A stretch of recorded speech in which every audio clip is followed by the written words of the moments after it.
ಇವರು ಚೈತ್ರ ಕುಂದಾಪುರ ಅವ್ರ ಫ್ಯಾಮಿಲಿ ಕಡೆಯವರು. ನೋಡುವಷ್ಟು ನೋಡಿದ್ದೇವೆ, ಸಹಿಸುವಷ್ಟು ಸಹಿಸಿದ್ದೇವೆ. ನಾರ್ಮಲ್ ಆಗಿ ದಿನ ಬರೋ ಥರನೇ ನಮ್ಮ ಅಪ್ಪನ ಜೊತೆನೇ ಇವತ್ತು ರೈಲ್ವೆ ಸ್ಟೇಷನ್ಗೆ ಬೆಳಗ್ಗೆನೆ ಬಂದೆ.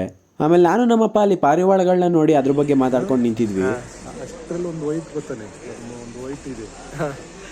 ನೀನು ಎಲ್ಲ ಸಾಕೈತಿ, ಒಂದು ಪಾರಿವಾಳ ಸಾಕ್ಬಿಡ್ರೆ ಏನು ಸಾಕಲ್ಲಪ್ಪ, ಬಿಟ್ಬಿಡೋದನ್ನ ಅಲ್ಲಿರೋದನ್ನ ಬಿಟ್ಬಿಡೋಣ. ನಮ್ಮ ಅಪ್ಪನ ಟ್ರೈನ್ ಬಂತು, ಅವ್ರು ಹೋದ್ರು. ಆಮೇಲೆ ಗಣೇಶ್ ಬಂದ. ಈ ಫೋನ್ ಬಂದ್ಮೇಲೆ ಬುಕ್ಕು ಪೇಪರು ಏನು ಇಟ್ಕೊಳ್ಳಲ್ಲ, ಎಲ್ಲ ಫೋನಲ್ಲೇ ಓದ್ತಾ ಇರೋದೆ. ಸುಮ್ಮನೆ ಎಷ್ಟು ಹಾರ್ಡ್ ಸ್ಟಡಿ ಮಾಡ್ತಾ ಇದೆಯಾ ಅಂತ ಜನ ನೋಡ್ಲಿ ಅಂತ.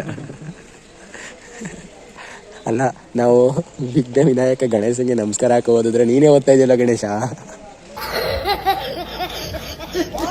ಆಮೇಲೆ ಕಾಲೇಜಿಗೆ ಬಂದು ಕಾಲೇಜಿಂದ ನಾವು ಹೊರಟ್ವಿ.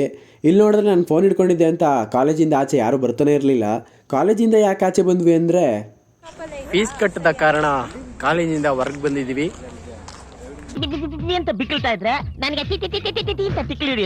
ಬಸ್ ಹತ್ಕೊಂಡು ರಾಮನಗರಕ್ಕೆ ಬಂದೆ. ಬಸ್ ಇಲ್ದಿರೋ ಕಾರಣ ನಟರಾಜ ಸರ್ವಿಸು ಅಂದರೆ ನಡ್ಕೊಂಡೇ ಬಂದೆ ಮನೆ ತನಕ. ಇಲ್ಲಿ ನೋಡಿದ್ರೆ ಚಿರು ಇದ್ದ, ಅವ್ನು ಸ್ವಲ್ಪ ಎದುರಿಸ್ದೆ.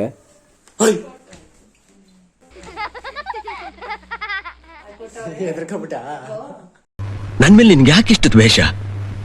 ಆಮೇಲೆ ಪಲ್ಲವಿ ಆಂಟಿ ಅವ್ರ ಮನೆ ಹತ್ರ ಬಂದೆ. ಏನ ನಿಂದು? ಏನು ಏನು ಅಂತ ಏನು ಏನ್ ಕರ್ಗಾಗ್ಬಿಟ್ಟಿದ್ಯಾ? ಅಲ್ಲಿ ತೋರ್ಸಲ್ಲು, ಈ ಮಾಡೋ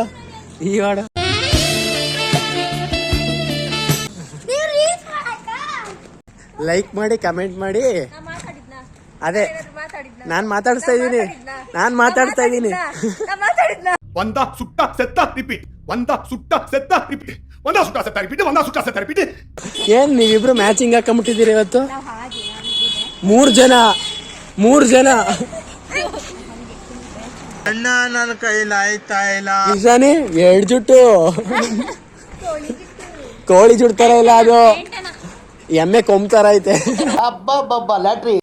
ಇವರು ಚೈತ್ರ ಕುಂದಾಪುರ ಅವ್ರ ಫ್ಯಾಮಿಲಿ ಕಡೆಯವರು. ನೋಡುವಷ್ಟು ನೋಡಿದ್ದೇವೆ, ಸಹಿಸುವಷ್ಟು ಸಹಿಸಿದ್ದೇವೆ. ಮುಖ ತೋರಿಸಿ ನಿಮ್ದು ಆಯ್ತು. ಇವರು ಚೈತ್ರ ಕುಂದಾಪುರ ಅವರ ಅಕ್ಕನ ಮಗಳು. ಅಕ್ಕ ಅಂದ್ರೆ ಇವರೇ. ಇವತ್ತಿಗಷ್ಟೇ.